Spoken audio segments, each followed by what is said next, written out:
Hi everyone, welcome to Format My Fuzzy CSV how to use video. Today we will go over how to set the column product category.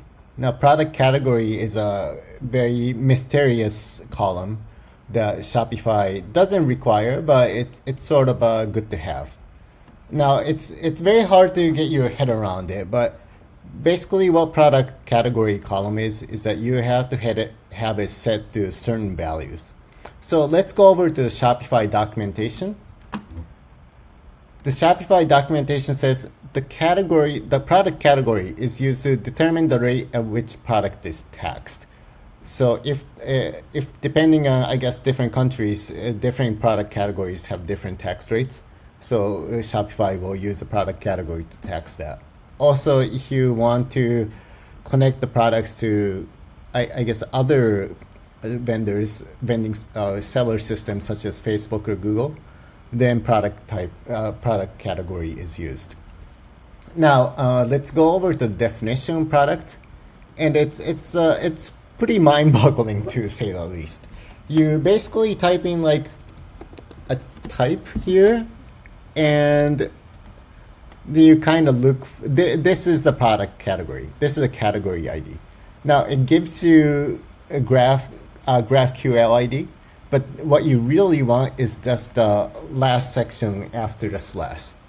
Now going back to the previous products, so what I have is basically a bunch of anklets. So to look for product ID here, just type in anklet here. Apparel, accessories, jewelry, anklets. Yeah, that is it. And category ID is this. And graph ID is Shopify taxonomy category AA601. Okay, so you just copy AA601. That is the value you want. Now, most likely, because the wholesaler CSV doesn't have the Shopify category, I mean, it'll be weird if they did, you have to set rules. Now you set rules, let's say main menu equals anklet, then let the value be something. Now if you have many other types of category, like main menu equals chair,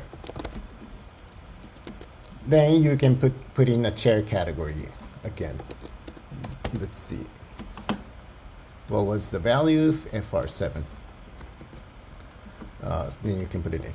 So yeah, honestly, it's a lot of work, but I mean, it will work.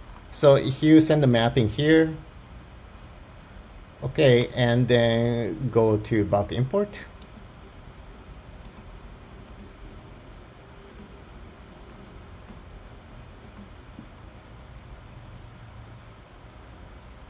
It's okay. The product category is empty. It's going to be filled once the product is imported. Now this CSV only has 2 products for testing, so it will be very fast. Now if you go there, this is one of the new products that was given. See, now the category is set, so we know that value was correct. Now if the value is incorrect, then when you import the CSV, Shopify will show you a warning. So that's how you know. Anyways, that was a product, and thank you very much for watching the video. Any comments, please comment below the video. If you have any questions about the app, you can contact me from the contact form in the app. Thank you.